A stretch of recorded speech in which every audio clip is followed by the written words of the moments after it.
naik sepeda lambat jalannya, membeli manisan tanpa gula, mendengarkan kultum menjelang berbuka, tingkatkan iman dan takwa. Assalamualaikum warahmatullahi wabarakatuh. Alhamdulillah, assalatu wassalamu ala rasulillah, wala hawla wala quwata illa billah. Asyhadu an la ilaha illallah wahdahu la syarika lah, wa asyhadu anna Muhammadan abduhu wa rasuluh wa safiyu khalqu wa khalilu amma ba'du.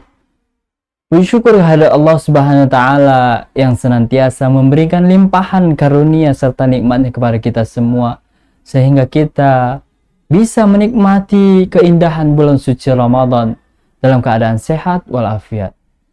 Salawat serta salam semoga tetap tercurahkan kepada junjungan kita Nabi besar Muhammad sallallahu alaihi wasallam beserta para keluarga, para sahabatnya, serta umatnya yang selalu istiqamah dan merindukan syafaatnya di yaumil akhir kelak.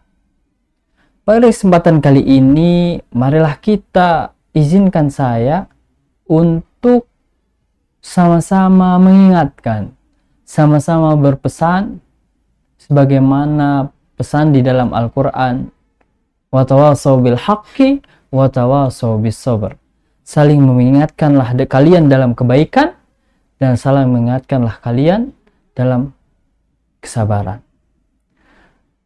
Coba kita lihat bagaimana ayat Al-Quran menyampaikan pesan dalam ayat puasa. Apa sesungguhnya makna diturunkan syariat puasa yang Allah berikan kepada seluruh umat manusia di dunia? Maka coba kita lihat sebetulnya apa yang Allah harapkan dari itu semua. A'udzubillahi minasyaitonirrajim. Bismillahirrahmanirrahim.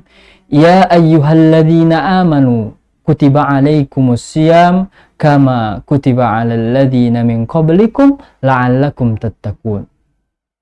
Wahai orang-orang yang beriman, bahwasannya berpuasalah kalian sebagaimana disyariatkan sebelum kita, sebagaimana agar kita senantiasa menjadi orang-orang yang bertakwa.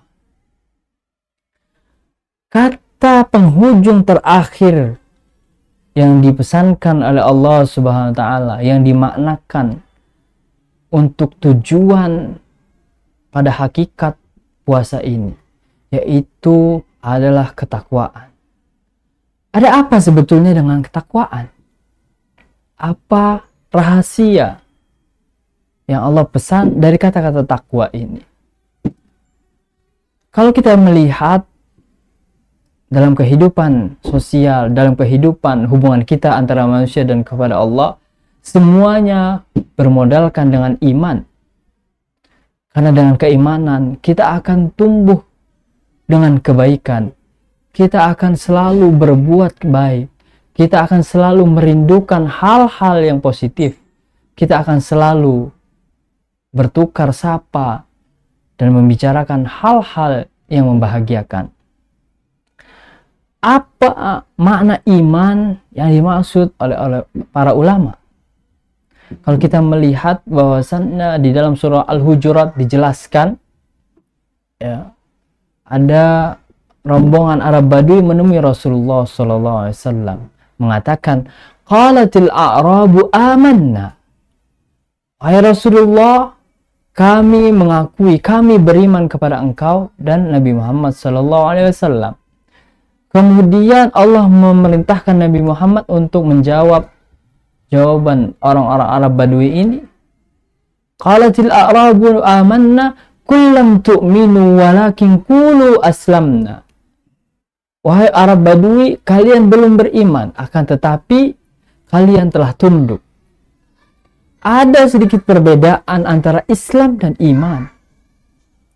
Islam, orang-orang yang telah mengakui nilai-nilai keislaman. Orang-orang yang sudah berikrar dengan lisannya, mengakui bahwasannya Allah Maha Esa dan Rasulullah sebagai utusannya. Akan tetapi, apabila kita melihat kepada iman, atau kita orangnya disebut dengan mukmin, mereka orang-orang yang senantiasa melakukan ibadah perintahnya dengan penuh keyakinan. Orang-orang yang selalu menjauhi dirinya dari sebuah kesalahan atau larangan-larangan Allah dalam bentuk rasa cinta, kerinduan kepada Allah Subhanahu wa taala.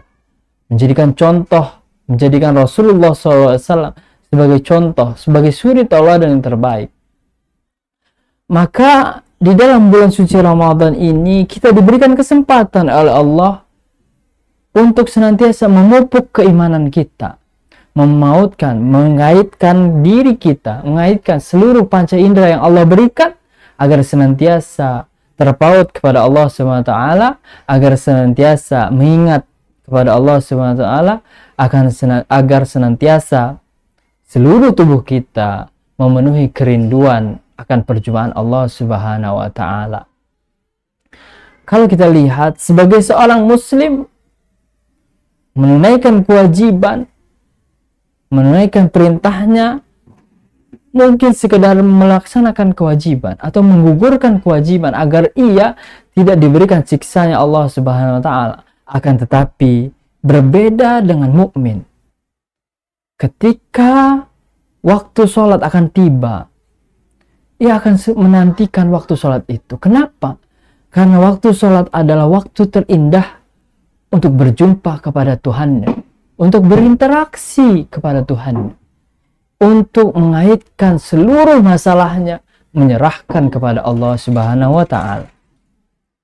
Maka sama-sama saya berpesan pribadi kepada seluruhnya, seluruh umat muslim yang mendengarkan pesan ini, mari kita sama-sama memanfaatkan waktu bulan suci Ramadan ini dengan sebaik-baiknya.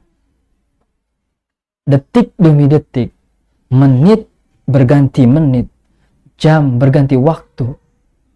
Alangkah baiknya kita memaksimalkan seluruhnya untuk menumbuhkan rasa cinta, menumbuhkan rasa kerinduan, mengobati semua kesalahan dengan beristighfar, dengan mengisi hal-hal dengan ibadah, agar senantiasa kita selalu dekat kepada Allah Subhanahu wa taala. Mari kita sama-sama senantiasa mengingatkan dalam kebaikan dan menjauhi apa-apa yang Allah telah larang di dalam syariatnya. Wa tawassaw bil haqqi wa tawassaw bis sabr. Demikian pesan yang dapat saya sampaikan. Hadanallahu wa iyyakum ihdinas siratal mustaqim. Wassalamualaikum warahmatullahi wabarakatuh.